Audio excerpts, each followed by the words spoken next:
Good morning, students. Now it's just second year commerce, and we are doing CMST. Today we'll start our Group B, the statistics. Now today I will explain these things. What is this? Measures of central tendency and statistical averages is in this group. That is Unit 4. Introduction is there. Objectives of averages are there. Characteristic requisites of good average. Now see, the primary purpose of statistical method is to concise the information contained in any set of data so that it becomes comprehensible at a glance. This purpose is served to a certain extent by classifying and tabulating the data in the form of tables and frequency distribution by using various diagrams and graphs.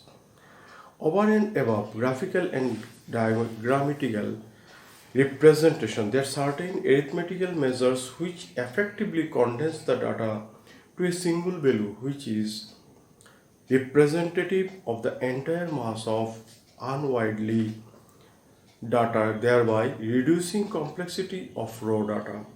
These arithmetical measures are called measures of central tendency or averages. Students, I have read this one. Actually, my intention is what? To say that what is central tendency or average?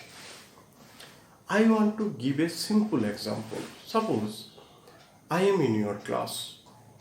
Then suddenly a school inspector come, or maybe any inspector, or maybe deputy commissioner came and asked that how the students, that is quality of the students they have asked. Now they are in the class, maybe 40 students. Shall I say rule number 1 is 60%, rule number 2 is 50%, rule number 3 scores always 80%. I can, if I say the all 40-50 students done, then he will be bored. He has no time to listen. Then how to say that what is the quality of the students? That a single word which will give the representative of total class, that is called central tendency or average.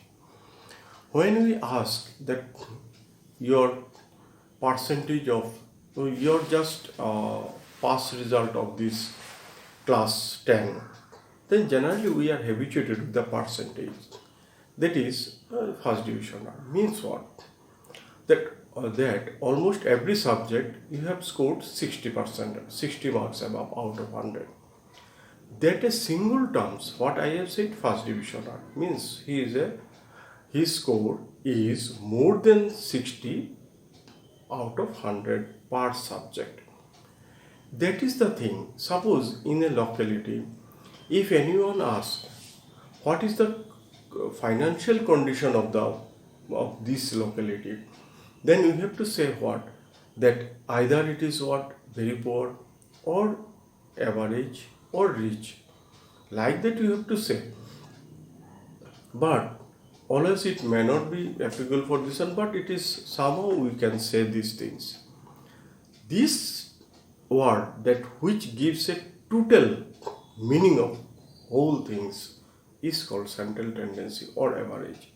Generally, when we use average or central tendency, then we forget about that thing. But it is the actual thing is that it is a small thing which represents the total data or total things, total information what given. From that information, at a time we have to say, we have to represent the total thing at a time.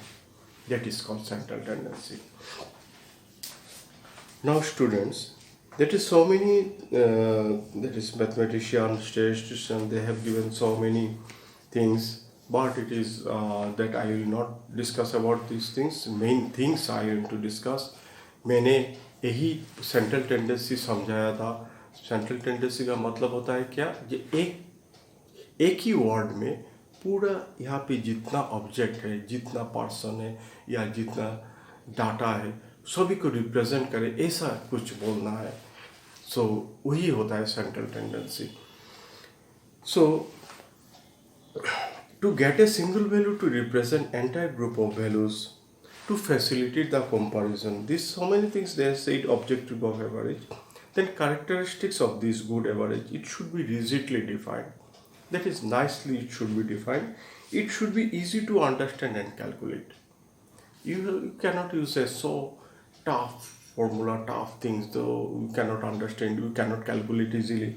So many things you have to use for this one. That is not a good central tendency. It should be capable of further algebraic treatment. Yes, what value will give, we can do with that one. Further algebraic calculation we can able to do. It should have a simple stability.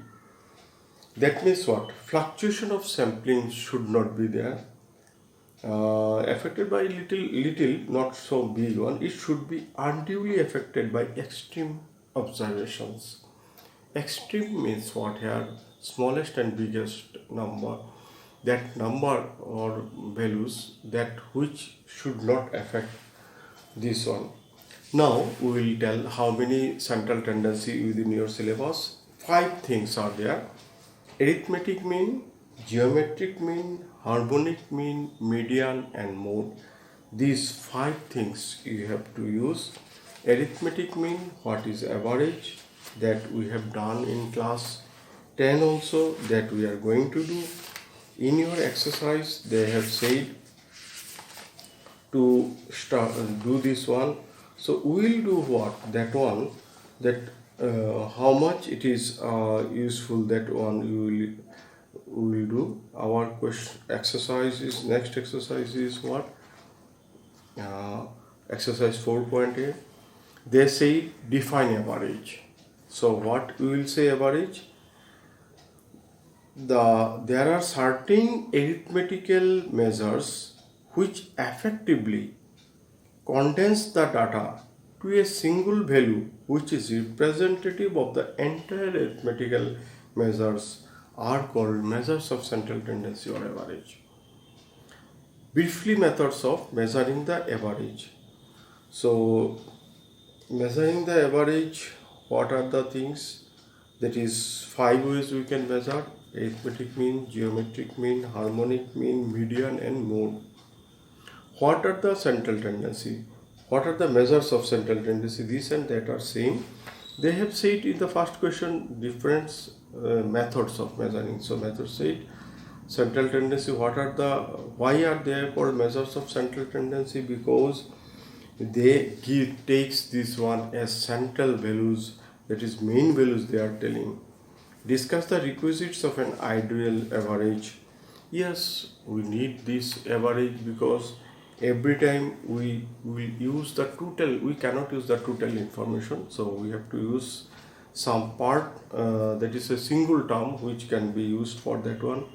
Mention the advantage and disadvantages. That is also, it is given. I think advantage, that is arithmetic mean, to largely used. So students, it is only I found that is literature type big things. So next day we will start arithmetic. So that much for today.